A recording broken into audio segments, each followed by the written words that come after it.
কি শুভ নীল ষষ্ঠী বন্ধুরা। দেখো এখানে তো আজকে তো নীল পুজো ছিল, তো এখানে পুজো দেওয়া হয়ে গেছে, ঘরেই পুজো করা হয়ে গেছে। আর আমার শাশুড়িও সব জোগাড়জান্তি করে উনি একটু মন্দিরে পুজো দিতে যাবে, তাই জন্য সব রেডি হয়ে গেছে নিয়ে। তো শাশুড়ি পুজো দিতে যাবে, তো আমি ভাবলাম যেন কী খাবে দুপুরবেলায়, তো ওখানে ভাবলাম সাবু ভিজিয়েছি, কিন্তু সাবুটা খেলে তো আর পেট ভরবে না, তারপরে আবার কিছু খেতে হবে। তো আমরাও সব নিরামিষই খাবো, তাহলে একটু ডালিয়া করে নিই।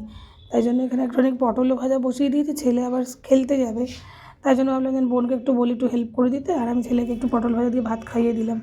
আর এখানে ডালিয়া করবো বলে ডালিয়া নিয়ে নিয়েছি, আর এখানে তেল গরম করে তার মধ্যে গোটা জিরে ফোড়ন দিয়ে দেওয়া হয়ে গেছে। এবারে মেয়ে খাবে বলে একটু কাঁচা লঙ্কাটা পরে দেবো।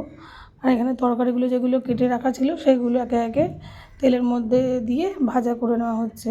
তার মধ্যে তোমার নুন, হলুদ, পরিমাণ মতো একটুখানি হালকা চিনি, আবার একটুখানি তোমার লঙ্কার গুঁড়ো হালকা দিয়েছি, রঙটাও সুন্দর হবে তার জন্য দিয়ে এবার এটাকে নাড়ানাড়ি করে যে ডালিয়াটা ভিজিয়ে রাখা ছিল সেই ডালিয়াটাও এবার ওর মধ্যে মিশিয়ে দেওয়া হলো। এবারে একসাথে নাড়ানাড়ি করে এখানে একদিকে তোমার কড়াইতে আবার একটুখানি মুগ ডাল একটু ভেজে নিচ্ছি, কারণ মুগ ডালটা ভাজা হলে খেতে খুব সুন্দর লাগে, মানে মুগ ডালের গন্ধটা ভারী সুন্দর লাগে। তো এই মুগ ডালটা এবার এর মধ্যে আবার ভেজে ডালের মধ্যে মিশিয়ে দেওয়া হবে।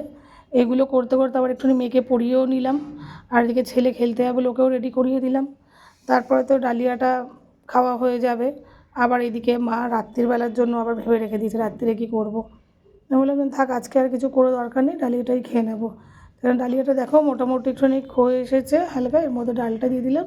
এবার ডালটা দিয়ে একেবারে নেড়ে, যদি আর একটু নুন লাগে বা একটু তেল লাগে দিয়ে তার মধ্যে তোমার এটাকে নাড়ানাড়ি করে একটু জল দিয়ে দেওয়া হবে। জল দিয়ে দিলে এবার এটা একটুখানি ফুটবে, কিন্তু আবার শুধু ফুটলেও হবে না, মাঝে মাঝে একটু একটু নাড়তে হবে আবার একটু এসে, না তো আবার নিচে পুরো লেগে যাবে। আবার খুব পাতলা করলেও ভালো লাগবে না, কিন্তু এতে জল প্রচণ্ড টানে। তো জলটা একটু পরিমাণ মতো বুঝে শুনে দিও। লঙ্কাগুলো আমি ফাটাই নিই, কারণ কি যদি বাচ্চারা খায় যদি, এই জন্য এর মধ্যে একটু খাওয়ার সময় এখানে গরম গরম ঘি, একটু গরম পাঁপড় ভাজা, পটল ভাজা দিয়ে এগুলো পরিবেশন করে দেবো, খেয়ে নেবে।